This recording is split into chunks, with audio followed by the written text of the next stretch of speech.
the album's so damn good. Like, you could have made, I don't know. I don't know. We'll talk about it at the end here.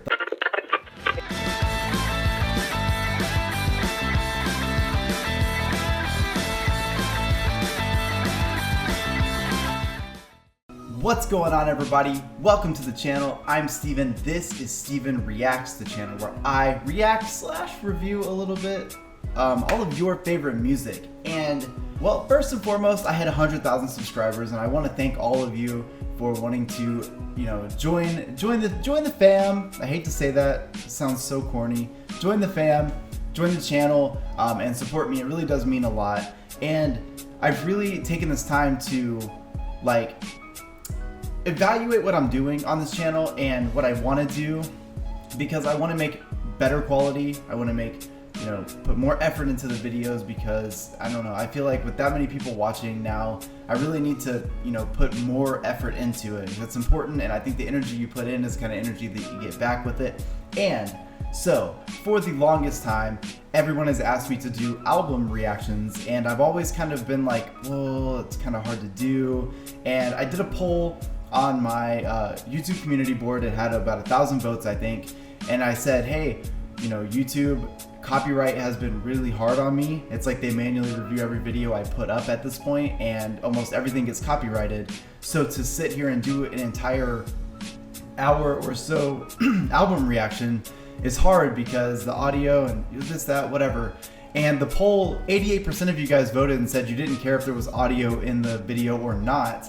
You just want to know what my take on the video was. So that was really cool to hear, because it makes me glad that people are coming back to the channel for what I have to say and not just for the content that is playing in the background. That really does mean a lot. So this is my first ever album reaction / review. It's going to be to Taylor Swift's Reputation. I'm excited for a lot of reasons. Number one, I've never listened to a Taylor Swift album. Now, I know the hits from the songs that they play on the radio, or that there might be music videos for, and even then I'm pretty dumb when it comes to how much music she has. I remember when she first came out doing her whole country thing. I know a pretty decent amount of those songs. I thought they were really great, but I don't know anything.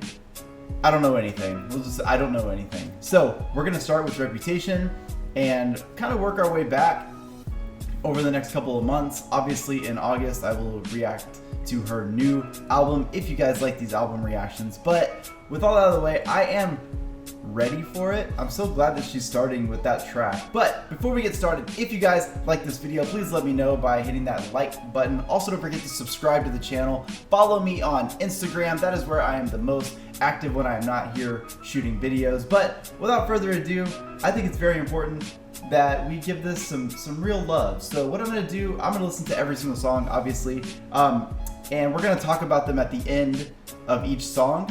So this first one is going to be Ready For It, and I know this song, I've heard it, but I've never listened to it with the intention of listening to it. It's always been something that played in the background. So I'm gonna give it some real love, and I'll give you my thoughts on it.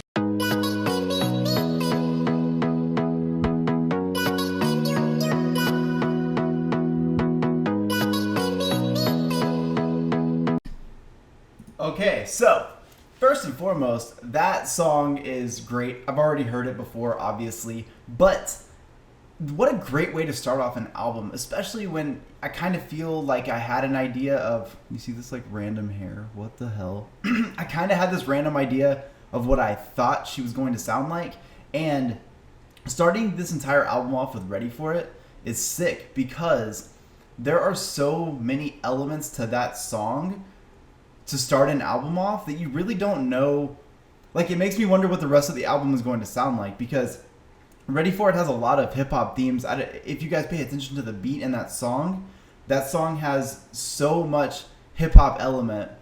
But I love something about it where she breaks down from the hip-hop beat, sort of doing the verse, and it starts to build up into the chorus. It becomes very bubbly and very poppy.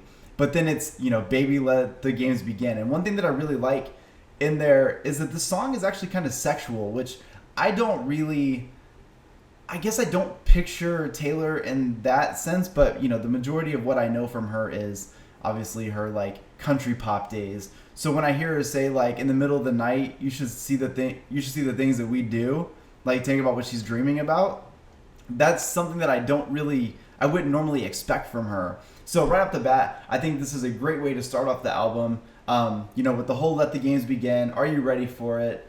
There's just a lot of good things to bring this. And if I remember correctly, this album came out right after all that, like, the Kanye stuff and the Kim Kardashian stuff was going down. There was a lot of drama. And the timing was just perfect for this. So what a good way to start this off. I'm excited about this next track for two reasons. One, I'm excited because it's the next track because that first one was great. But two, Future is in this. And if you guys don't know, I listen to like probably way too much hip hop. And one of my favorite artists is Future. And we can go back as far in the discography as you want from him. I love everything he does. I'm really excited to hear what happens in this song. It also has Ed Sheeran in it. So let's do it.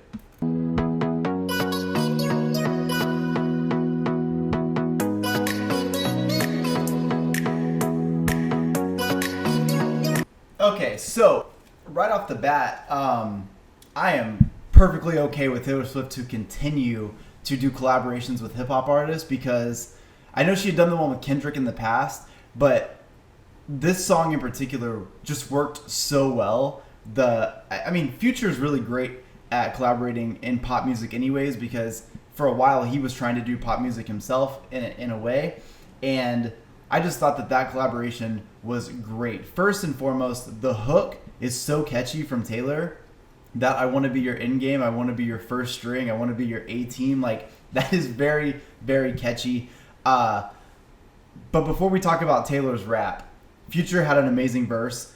Even his ad-libs throughout the rest of the song were just so good. It just added to such a dynamic for this song. I loved it. Two, Ed Sheeran. Bro, I had no idea that this dude was a rapper. I barely know anything about Ed Sheeran, so maybe that's something that we dive into on this channel at some point, but I don't know much about him at all. But his verse was great. Like, he kept up with the beats so well. It just seemed so natural for him. But the star of the show here is Taylor. This is Taylor's album, and she did a hip-hop verse. And how cool. It's so sick to hear her literally spit rhymes, bars, literal bars, on the ending of the track. I'm glad that she went last. You got to save the best for last. And even though I'm a Future stan, I do believe that in Taylor's defense, she had the best verse on the track because it was unexpected. I did not expect her to come out and rap her ass off like she did, but she did. I liked it. You know what? So far, we're 2 songs into this. She's got a lot of attitude. She got a lot of feelings on this album, and I'm definitely feeling that. And so I am excited to see what continues to happen. But so far, this is, like, Endgame might be my favorite Taylor Swift song right now. I'm sure that'll change by the end of this, but I'll let you guys know. Without further ado, we are going to do the next song, I Did Something Bad. Now, I've watched a live video of this before. I am a fan of this song, as you guys know. I thought it was just really great. I thought that when Taylor Swift did it live, it was just such a incredible performance, and that was the first time that I started to see that she was doing more of a I don't want to keep saying sexual because it sounds creepy. Just, it was more of a romantic way. I don't know. I don't think that's true. I think it was extremely sexual and a lot of attitude, and I liked it. So we're gonna listen to I Did Something Bad.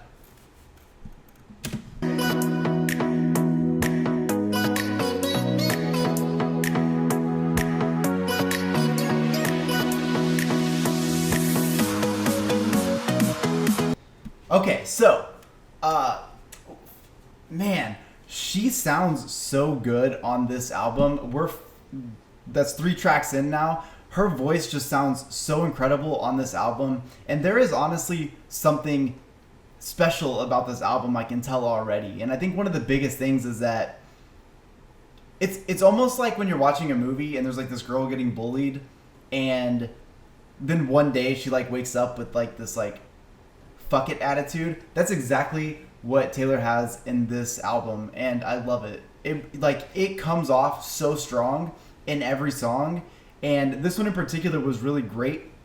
If I had to criticize this song at all, the only thing that I didn't really like about it was this like rude thing that was happening. I feel like that wasn't really, I feel like it didn't mesh with the song very well because the song was, I don't know, I just feel like that part didn't really fit. But I really enjoyed this because I just like that, I did something bad, but why does it feel so good? Almost like we didn't expect Taylor to come out and be this person, but she did, and like she loves it. I like where this album is going already. And again, we're only a few tracks in, and I already like that you can feel the energy that she's putting out. Like, you can feel that at this point she did not give a fuck about what was going on. She didn't care at all. She just wanted to get her feelings out, and I love that. And I love that she chose to take this sort of crossover where she did this like pop and hip hop sort of thing, because so far a lot of the beats have been heavy influence in hip hop. There's also a little bit of a rock element to this song, but it definitely has that like, you know, just like traditional hip hop beat in the back, and she put so much attitude into this song.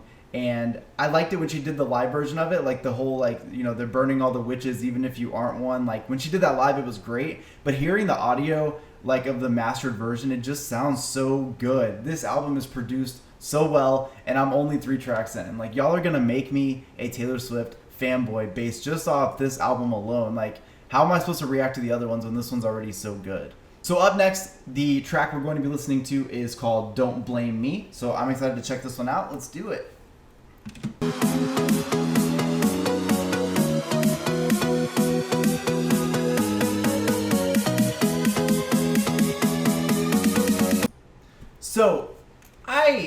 So first we got our first, like, I would say straight up love song. I feel like In Game was sort of that way, but this was like a straight up love song, and I'm actually surprised that this wasn't a single off the album. Maybe it was, but I've never heard this song before. I don't think it ever got played.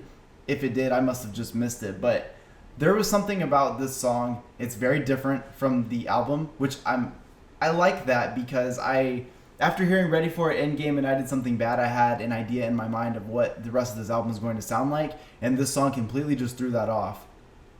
The harmonies in this song, especially towards the end there, were so good. Taylor's voice just sounded really, really great. It almost had this, like, at some parts, it had this, like, very raspy, like, almost like a rock ballad, because the majority of the song was a ballad. But what I liked was that the overall instrumental was, like, almost had this, like, dance slash, like, not really trance, but, like, the beats, like, the bass was just hitting so hard. It created this, like, huge atmosphere for this song. I think that hearing this song after hearing all the other ones places it in an odd spot, because it totally threw me off. So I would say I wonder how they come up with, like, what songs are gonna do what whenever you're putting it in a track list, because I could say 2 things here. One, I could say that it's out of place, because I feel like it should have been somewhere else, because it feels almost like a closeout type of song because of just how big it is. But the other part of me likes that they put it in at number 4, because it's totally thrown me off now for what I expect the rest of the album to sound like. See, before, I was like, oh cool, we got this hip-hop attitude song. She throws that one in there, now I'm completely thrown off. I like this version of Taylor a lot. From the stuff that I've heard in the past and up until now, and hearing this song, I would say that song is one of the best that her vocals have ever sounded from what I've heard before. So I really like that one. Definitely a memorable track, especially because it seems so different from what we've already heard on this album. So the next song we're going to be listening to is the song Delicate, but I'm still just a little bit shocked that Don't Blame Me wasn't a single. Like, I don't know if you guys feel the same way. If you do, let me know in the comments. But I just feel like that song might have been slept on. If it wasn't a single, that song might have been slept on. So now we're going to check out the song Delicate.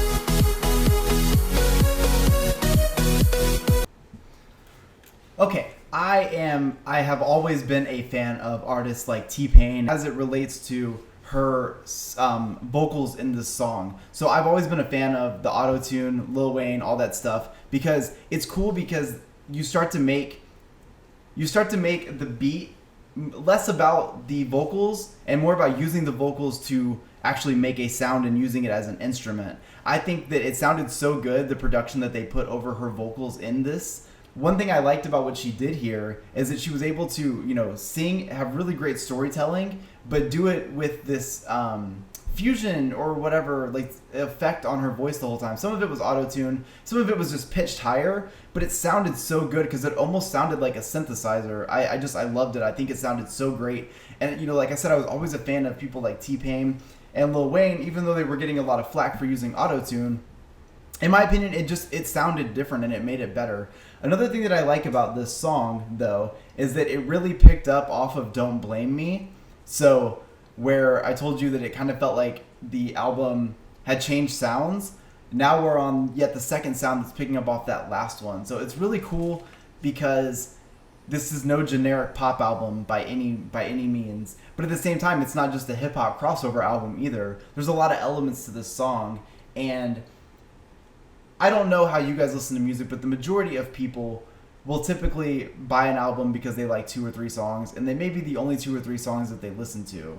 I've always been one that if I like a band, an artist, whatever, when they put out a new album, I obviously listen to the popular songs first because I'm excited about it, but I will always dive and try to listen to the entire thing on shuffle a few times just to be able to really get the most out of it. And I feel like this song might have been a single, Delicate might have been a single, I'm not sure, but I feel like Don't Blame Me and Delicate weren't heavily marketed as far as I know, and I feel like these are the types of songs that people sleep on.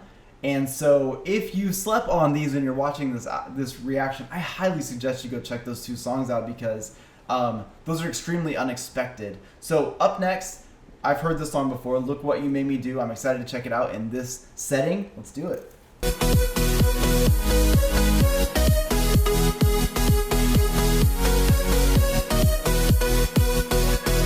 Well, we got our first Kanye West diss track on there, so good for Taylor on that because a lot of shots were taken before this song came out, leading up to the song actually. Sorry, my cat is always trying to take my camera down for whatever reason. So good for her to stand up to him, and a lot of people speculate if this was or was not a Kanye diss, but the tilted stage is enough of a reference because during the time that he was going on his rants and the Taylor drama, he was on the St. Pablo tour, and I went to the very first night of it, I remember, and he had a flying tilted stage. So I'm excited for her for doing that. I think that it was a good move because she was definitely getting bullied, and the overall vibe of this song is just badass, and that's the only thing I'm going to say. As far as that, there's a lot of other words I'd like to say, but we'll just say it's badass. I definitely enjoy the production on this album. The instrumentals on every song so far have been so good and memorable. I don't know who produced the album. I don't know much about a lot of, I don't even want to call this a pop album, but yeah, what would you even call this? I don't know. Albums like in this nature that have this much commercial success have really great producers. I'm not very familiar with them. But it's so amazing to hear. Like every song kind of has the same kind of formula. So it's got this like build up and you got the verses and the chorus and stuff. But there's always this moment towards the end of her songs where all the elements of that song come in like for one more like little moment. It's like a 20-second moment. And it's amazing. It makes you want to listen to the whole song. Now, part of me wonders, so there's this whole theory that people write songs for, with the intention of having them streamed. As you guys may or may not know, Spotify will not pay an artist unless at least 30 seconds of the track was listened to.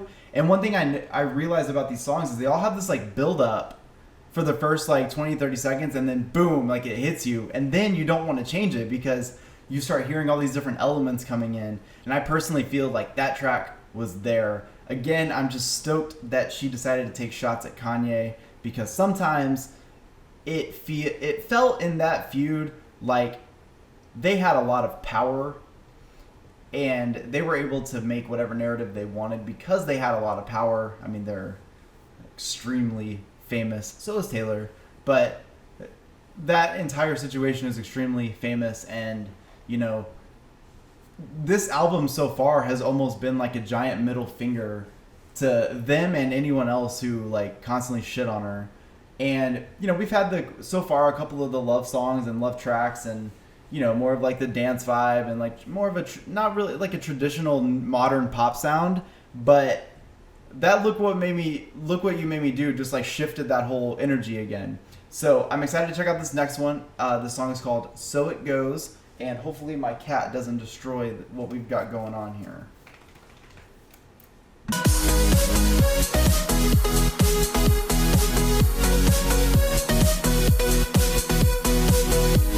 Okay, so that was definitely one of the more sexual songs I've ever heard from Taylor, and I hate to overuse that word, but this one in particular definitely was that. I'm not a bad girl, but I do bad things with you. I love that line.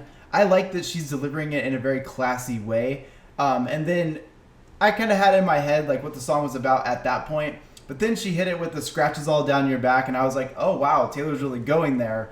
It's cool because, again, and this is coming from somebody who listened to her in her early career, she was very young, but it was this very like, country music, they don't really talk about stuff like that. Country pop, they do, but not to that graphic. And to hear her do that on this album, when she already has this like puffed up chest, this very like attitude, in your face with everything she's saying so far, I'm proud of her for making this song and just coming out and just saying that, because at this point a lot of her fan base has grown with her with time, and people are adults now. And what I could catch in the lyrics a little bit was that it sounded like she's like been with this guy, but they've like had problems, but they keep going back to each other. And this is off first listen, so obviously if I were to read the lyrics and go over it, maybe I'd interpret it different, but this first interpretation, that's sort of how it feels. But that they continue to hook up, or like when they're together they still have like a lot of passion or scratches all down your back. But I really like the song. Again, it had this really big build up. It was like slow leading up to about the first 45 seconds, and then the first bass drop, when that happened, everything just kind of changed. One thing that I liked to mention about the other songs is that as it got closer to the end, I would say like with 1 minute left, all the elements of the song, she counted down like 3, 2, 1 or something, and all the elements from the song came in at once, and it really creates this very like full sound when you're listening to it. And I like that because it adds to what she's saying, it adds to the lyrics, it makes such a more dynamic song. So I thought this was great. I really like this one. I definitely want to go back and try to interpret those lyrics again at some point, because I just feel like there was more to the song than what I was able to pick up on first listen. So the next song we're going to listen to is the song called Gorgeous.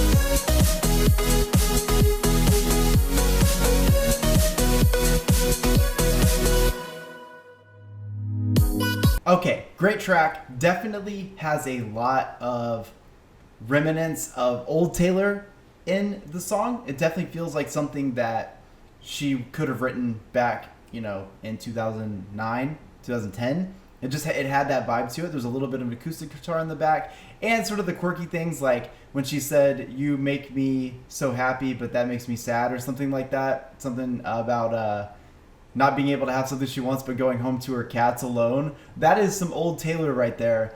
And that was some of the initial stuff that drew me to her, was that she has always sort of unapologetically been herself.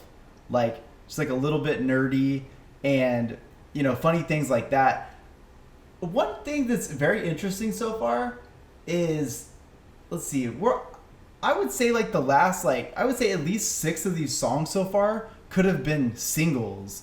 And that's really awesome to say, because there's 15 tracks on this album, and like she's nailed it with so many of them. Like, they could have all been commercially successful independently without just the album. I think that's really important these days, because I personally feel like a lot of albums that come out have a lot of filler content, and it's kind of a bummer, because these days, like, you want to be able to buy an album and appreciate a lot of the songs. I mean, I grew up in the 90s, so listening to NSYNC, Backstreet Boys, things like that, you pick up an album and from start to finish the album was perfect. The songs were great, and there wasn't a lot of filler content, and it's refreshing to hear a Taylor Swift album in 2019 that came out in 2017 that has so much replay value already. So that was just another great song to add to this album. And like I said, I'm really glad that she brought certain elements of her past out and her personality out so that she can keep this attitude going, but at the same time still be herself. That's extremely important, and she nailed it with this. So the next song we're going to listen to is called Getaway Car.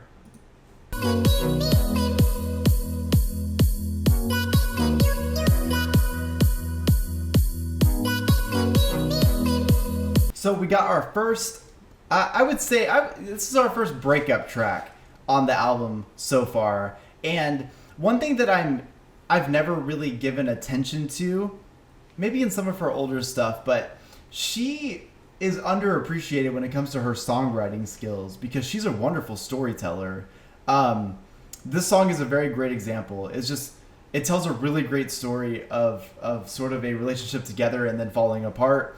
And I just love the way that she put everything together. She said the sirens were in the beat of your heart. It was very cool, and I really like that at the end of it, she ends up leaving the guy but taking everything that they stole, because at one point she did say they were like Bonnie and Clyde.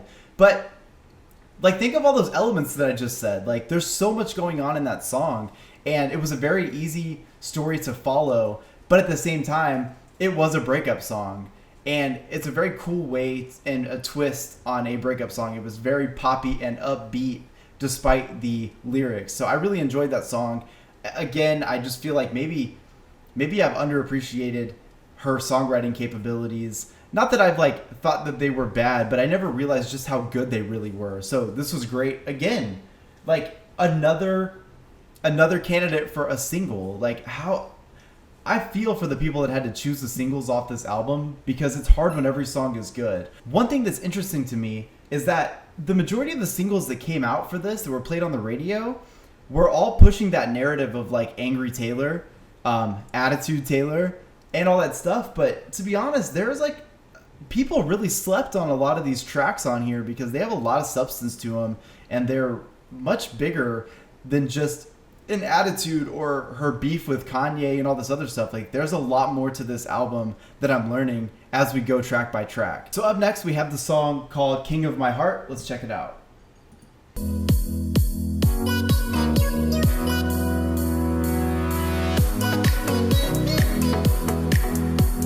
That song right there featured many of the elements that I've liked about this album already, all in one song.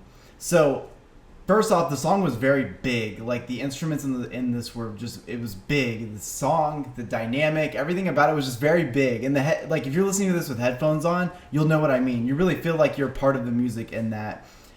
At one point, she says, she says it a lot when she says "and all at once," but at one point it becomes like a break where she says "and all at once," and at that moment, all the instruments come in at the same time, and it just sounds so good. But this had a little bit of a hip-hop beat to it, which I liked.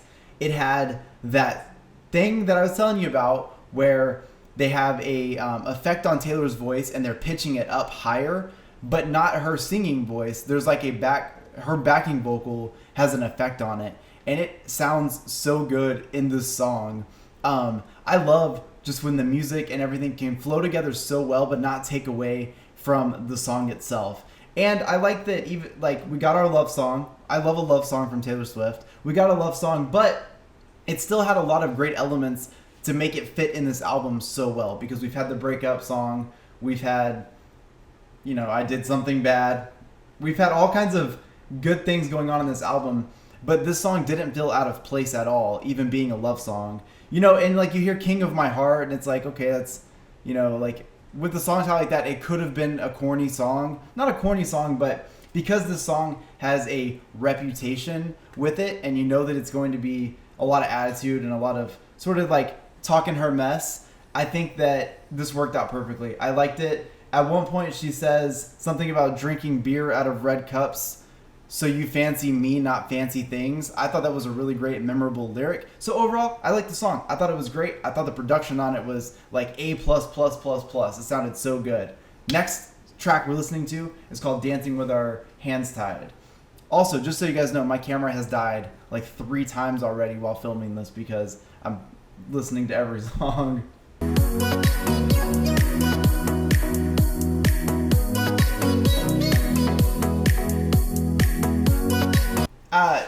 You know what? Someone told me that it's important to react to this album because the album songs are so much better than the singles, and I couldn't agree more, and we're not even done with the album. So that was Dancing with Our Hands Tied, and I love everything about this song. It has a really catchy chorus and good songwriting like the rest of the album has had, amazing production. And I want to say that that's one of the big things about this album that I'm really appreciating is the instrumental tracks and the overall production. Every song just sounds 150%, like a maximum effort. Every little thing they could have done, it's perfect quality on everything. And the beauty of Spotify is I have high streaming turned on, so it's like the highest quality bitrate you can have on a streaming service. These songs sound amazing in my headphones right now, and I'm blown away with, like, this album could have been interpreted totally different if they chose to market it a different way. What I mean by that is she could have had her singles on here, but let's just say that we chose Don't Blame Me, Delicate, King of My Heart, Dancing with Our Hands Tied. What if those were the singles? The entire perception of this album would have been totally different. And I like that because I don't like people to just expect something out of you, and I expected this album after the first 3 tracks, and I told you guys, to just be this like attitude, in your face, all kinds of, you know what I mean, all kinds of all this stuff. And then I've had so many good tracks now that are not even on that level, and I'm very appreciative of it. Those are great. I'm really enjoying. I'm having a good time doing this. I think that this is good for someone like me because I'm very open-minded towards music, and I don't want to have this box up of what I assume an artist or an album is. And I'm actually going to enjoy doing album reactions on this because, like, this is an intimate moment. Like, I started filming this almost 2 hours ago now, and I feel like I'm spending real quality, uninterrupted time with an artist and, their work and their masterpiece. And this is wonderful from Taylor. I can't wait to go down the rest of her albums. But we have a couple more tracks to check out, so I'm not counting this out yet. We're going to be doing the song Dress next, so here we go.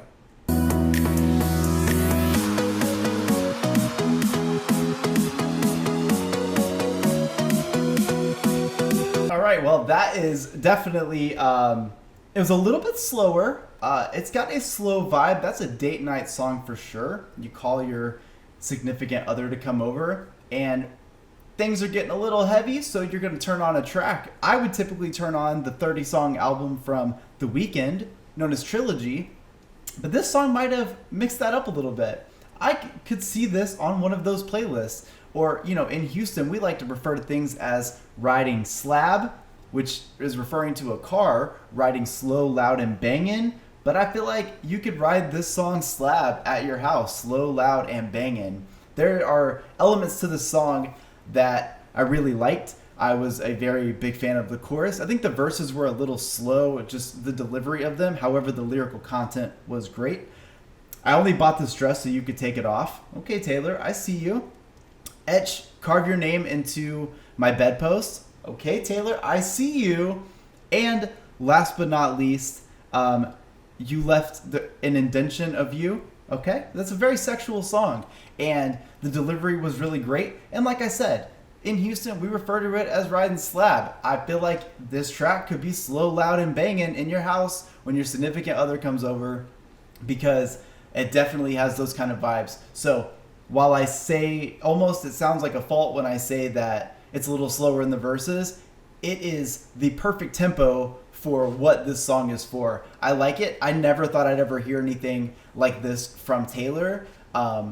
Totally opens my mind a little bit to what she's capable of doing musically, because again, totally like smashing down any boxes or walls that I may have had up and who I thought Taylor was. That's why it's important that you never just judge people until you really know them.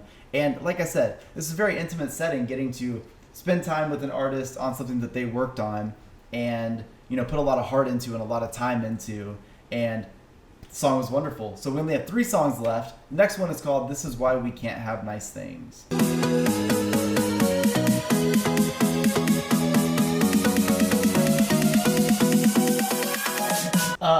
for you, Taylor. So we just landed on our, I'm going to say, second Kanye diss track. I like this one so much more than Look What You Made Me Do. I feel like this one is much more direct. It was a lot less subtle. Like, you knew who she was talking about. You knew the situation that she was talking about. She even mentioned the phone conversation.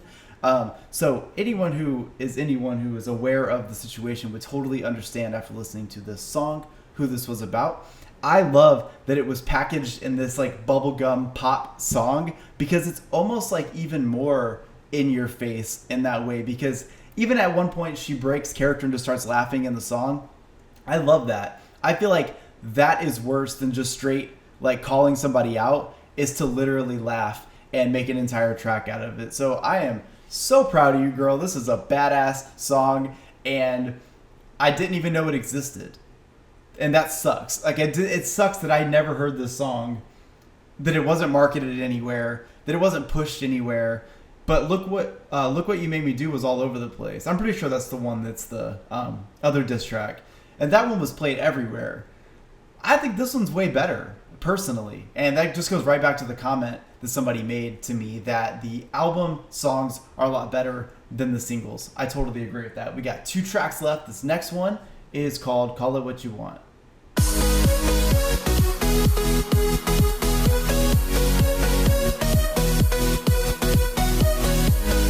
Okay, so we just got another love song from Taylor, and this one, as I like to say in a positive way, it hits a little different. And I like that she spends the first probably 30, 45 seconds just addressing a lot of drama and her missing and everything that was kind of going around, and her sort of like taking a back seat on this whole career thing for a little bit, and then starts to, like, so it's like sort of a sad / negative sort of vibe right in the beginning, but then immediately comes out and you can literally feel it in the music, her like happy, and she starts talking about her obviously this person in this song, and she's talking about how happy I don't know who she's dating at this time. I don't know if she was. I don't know if it was actually about somebody. It's just a love song. But talking about how he makes her feel, and how like magical it is, and you know, she just wants to be with him, and like all this stuff. And it's just so cool to hear it come from this like sort of pit of sadness, and then escalate it to the point that you actually feel it in the emotion of what she's saying in her lyrics, but also in the actual music itself. I think this is another really great song, Call It What You Want. I'm just amazed at how many good songs are on here. I would be really stressed out to be the person who has to choose the singles. Like, I mean, the narrative of this album could have gone so many ways. I'm just looking at the track list here, and like, the album's so damn good. Like, you could have made, I don't know. We'll talk about it at the end here. The last song we have, it's a sad moment. The song is called New Year's Day. Let's do it.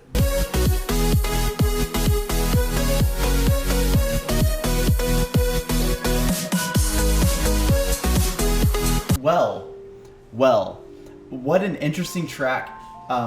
First and foremost, it sounds nothing like anything else on the album. This is one of those albums you gotta listen to from start to finish without putting on shuffle, because this song would not have made sense anywhere else but the closing. And I couldn't think of a better song to close this album out. While lyrically, it's obviously talking about, you know, this person and having this really great time with them, and, you know, being there for New Year's, and then being there New Year's Day cleaning up with them. And, you know, she talks about the cab ride, and there's a lot of really great content. But if you just listen to it on a more like broad level, it kind of made me sad, because I've spent, you know, how many hours now sitting in front of the screen listening to this album, and it's the perfect closeout. Even when she's saying, please don't ever become a stranger, like all this stuff, it just has this like goodbye feeling for the album. Like, it's over, but come back to it. You know what I mean? That's kind of the vibe that I pick up on it. And I like that it sounds completely different from every other song. I like that it has a very special place on this album, and it's the best outro for this album. So I loved checking this album out. I love doing my first reaction, and I'm glad it was to the Reputation album because I've been wanting to listen to this album for a very long time. But sometimes, like for me, you got to think of really specific situations to listen to certain types of music or certain bands. I'm sure everybody feels that same way. And you know, when I get to sit down and give just undivided attention to an album, it's so much more special. And this is the first time I've gotten to do this on this channel with an album, and I really enjoyed this album start to finish. There were so many great moments. If I'm looking over here, it's because I'm looking at the track list, just because I'm like nostalgic already. Like after this, I want to go back and listen to a couple of these songs. But I just think this was really great. I will stay saying the fact that despite this being Reputation and it having this like attitude vibe, the majority of these songs were not that way. And I feel like it was marketed that way. And it was smart on her marketing team because of the Kanye drama, because of all the stuff that was going on in her life. It made sense to market it as such. But I think in doing that, it really overshadowed just how great this album is on a whole nother level. There are so many great songs on this album that have replay value that had nothing to do with any of that stuff. They didn't even sound like those things. So I absolutely loved checking this album out. I would love to dive further into her albums, but I can only do that if you guys let me know that you actually want to see them. This does take a lot of work, a lot of effort, and while it's really, really fun for me, it's also hours of shooting video, and I love it. It's special, but I hope you guys do too. If you do, please make sure to like this video. Thank you so much for that. Also, don't forget to subscribe if you have not already. Don't forget to follow me on Instagram and Twitter. I also have a vlog channel, first link in the description. I really hope you guys like these album reactions because this is probably the most fun I've had doing a video in a really, really long time. So I hope you guys stuck around and enjoyed it. Thank you so much for showing me really cool music and having such positive fan bases to all these amazing artists, because once I get to go through an album like this, I realize just why you guys love the artists that you do. You're gonna make me a Taylor Swift stan, and I'm okay with that. I hope you guys enjoyed this one. I will see you in the next one. Peace.